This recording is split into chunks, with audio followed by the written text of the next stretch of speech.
બાળમિત્રો, આજની આ વાર્તા છે ડિજિટલ દુનિયાની, કે જેમાં જંગલના દરેક પ્રાણીઓને મોબાઈલ ફોનનું ઘેલું લાગ્યું છે. અને પછી આગળ શું થાય છે તો ચાલો જોઈએ. અને હા, બીજી એક વાત, કે તમે અમારી ચેનલને સબસ્ક્રાઇબ તો કરી છે ને? જો ન કરી હોય તો હમણાં જ સબસ્ક્રાઇબ કરી લેજો, જેથી આવી જ અવનવી વાર્તાઓની મજા માણી શકો. સુંદરવન નામનું એક ગાઢ જંગલ હતું. આ જંગલમાં સહુ પ્રાણીઓ હળીમળીને રહેતા હતા. પણ હમણાં થોડાક સમયથી જંગલના પ્રાણીઓને પણ શહેરના લોકોની જેમ મોબાઈલ ફોનનું ઘેલું લાગ્યું હતું. હવે તો દરેક પ્રાણીઓ પાસે સ્માર્ટફોન હતો. સવાર પડે ને રાત પડે, બધાની નજર સ્ક્રીન પર જ ચોંટેલી રહેતી. નાના હાથીના બચ્ચાઓ ગેમ્સ રમતા, સિંહ, વાઘ, શિયાળ જેવા પ્રાણીઓ રીલ્સ બનાવતા અને હરણ, કાચબા જેવા પ્રાણીઓ એકબીજાને વોટ્સએપ પર મેસેજ ફોરવર્ડ કરતા. જંગલમાં દરેક જગ્યાએ ડિજિટલ દુનિયાનો જ દબદબો હતો. આ જંગલના મધ્યમાં એક વિશાળ વડલો હતો. આ વડલા પર એક વૃદ્ધ વાંદરા દાદા રહેતા હતા, જે ક્યારેય ફોન વાપરતા નહોતા અને હંમેશા શાંતિથી બેસી રહેતા. આ જંગલમાં એક ખૂબ જ હોશિયાર સસલું રહેતું હતું. સસલું ભણવામાં ખૂબ જ તેજ હતું અને તેની પાસે પણ હંમેશા લેટેસ્ટ મોડેલનો સ્માર્ટફોન રહેતો. તે સોશિયલ મીડિયા પર ખૂબ જ લોકપ્રિય હતો. તેના ફોલોઅર્સ લાખોમાં હતા. તેને લાગતું કે જીવનમાં બધી ખુશી અને સફળતા લાઇક્સ, ફોલોઅર્સ અને વર્ચ્યુઅલ દુનિયામાં જ છે. તે દિવસ રાત ફોન પર જ રહેતો અને બહારની દુનિયા સાથે તેને કોઈ લેવા દેવા નહોતી.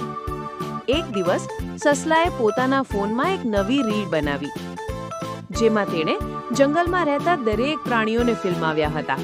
તેને લાગતું કે તેની રીલ ખૂબ વાયરલ થશે. પણ અચાનક જંગલના ઇન્ટરનેટ સર્વરમાં મોટો પ્રોબ્લેમ આવ્યો. આખા જંગલમાં ઇન્ટરનેટ બંધ થઈ ગયો. કોઈના ફોનમાં કંઈ ચાલતું નહોતું. બધા પ્રાણીઓ પાગલ જેવા થઈ ગયા. કોઈને ખબર નહોતી પડતી કે હવે શું કરવું. નાના હાથીના બચ્ચાઓ ગેમ્સ વગર રડવા લાગ્યા. સિંહ, વાઘ, શિયાળ જેવા પ્રાણીઓની રીલ્સ અટકી ગઈ અને હરણ, કાચબા ફોન પકડીને નિરાશ થઈ ગયા. જાણે આખા જંગલનું જીવન થંભી ગયું હોય તેવું લાગતું હતું.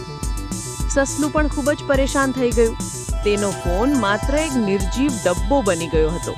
તેને શું કરવું તે સમજાતું નહોતું. કંટાળીને તે પેલા વડલાના ઝાડ પાસે ગયો. ત્યાં નીચે વૃદ્ધ વાંદરા દાદા બેઠા હતા. તેની પાસે જઈને સસલું બેઠું. વાંદરા દાદાએ સસલા સામે જોયું અને હસીને કહ્યું, "કેમ બેટા, આજે ફોન વગર બેઠો છે? તારા ચહેરા પરથી લાગે છે કે તને કંઈક થયું છે." સસલાએ નિસાસો નાખ્યો અને કહ્યું, "વાંદરા દાદા, ઇન્ટરનેટ બંધ થઈ ગયું છે. ફોન ચાલતો નથી. મને ખબર નથી પડતી કે સમય કેવી રીતે પસાર કરવો. બધું જ બોરિંગ લાગે છે." વાંદરા દાદાએ હસીને કહ્યું, "બેટા, તારી આસપાસ જો. આ સુંદર ફૂલો, આ પક્ષીઓનો કલરવ, આ ઝાડના પાંદડાનો અવાજ, આ બધું જ જીવંત છે. શું આમાં તને ખુશી નથી દેખાતી?" સસલાએ પહેલી વાર આસપાસ ધ્યાનથી જોયું. તેને ખરેખર પક્ષીઓના મધુર અવાજો સંભળાયા. ઠંડી હવા તેના ચહેરા પર સ્પર્શી રહી હતી. તેને થોડીવાર માટે ફોનની ચિંતા છોડી દીધી. વાંદરા દાદાએ આગળ કહ્યું, "આ ડિજિટલ દુનિયા સારી છે, પણ તે આપણને વાસ્તવિક દુનિયાથી દૂર ના લઈ જાય તેનું ધ્યાન રાખવું જોઈએ. સાચી ખુશી લાઇક્સ કે ફોલોઅર્સમાં નથી, પરંતુ પરિવાર સાથે સમય વિતાવવામાં, મિત્રો સાથે હસવામાં, પ્રકૃતિને માણવામાં અને નાનામાં નાની વસ્તુઓમાં આનંદ શોધવામાં છે." સસલાને વાંદરા દાદાની વાત સમજાઈ ગઈ. તેણે ફોન બાજુ પર મૂક્યો અને પહેલીવાર જંગલમાં ફરવા નીકળ્યો. તેણે નાના પ્રાણીઓને રમતા જોયા, મોટા પ્રાણીઓ સાથે વાત કરી અને ફૂલોની સુગંધ માણી. તેને અહેસાસ થયો કે ફોન વગર પણ જીવન કેટલું સુંદર અને શાંતિપૂર્ણ હોઈ શકે છે. થોડા દિવસ પછી ઇન્ટરનેટ ફરી શરૂ થયું, પણ સસલો બદલાઈ ગયો હતો. તે હજી પણ ફોન વાપરતો, પણ હવે તે સંતુલન જાળવતો. તેણે ફોનનો ઉપયોગ જ્ઞાન મેળવવા અને સારા કામો માટે કરવાનું શરૂ કર્યું, પણ પોતાનો મોટા ભાગનો સમય તે પરિવાર અને મિત્રો સાથે વિતાવતો. તે દરરોજ પેલા વડલાના ઝાડ પાસે જતો અને વાંદરા દાદા સાથે વાતો કરતો. તેને સમજાયું કે જીવનની સાચી ખુશી સ્ક્રીનની અંદર નહીં, પણ આપણી આસપાસની વાસ્તવિક દુનિયામાં અને સંબંધોમાં છુપાયેલી છે.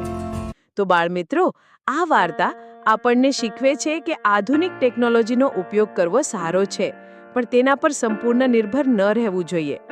જીવનમાં સંતુલન ખૂબ જ જરૂરી છે, જેથી આપણે ડિજિટલ દુનિયાના ફાયદાઓ પણ લઈ શકીએ અને સાચી ખુશી પણ મેળવી શકીએ. તો જોયું બાળમિત્રો, કેવી રીતે વાંદરા દાદાએ સસલાને મોબાઈલને ડિજિટલ દુનિયામાંથી બહાર કાઢ્યો અને પ્રકૃતિને માણતા શીખવ્યું.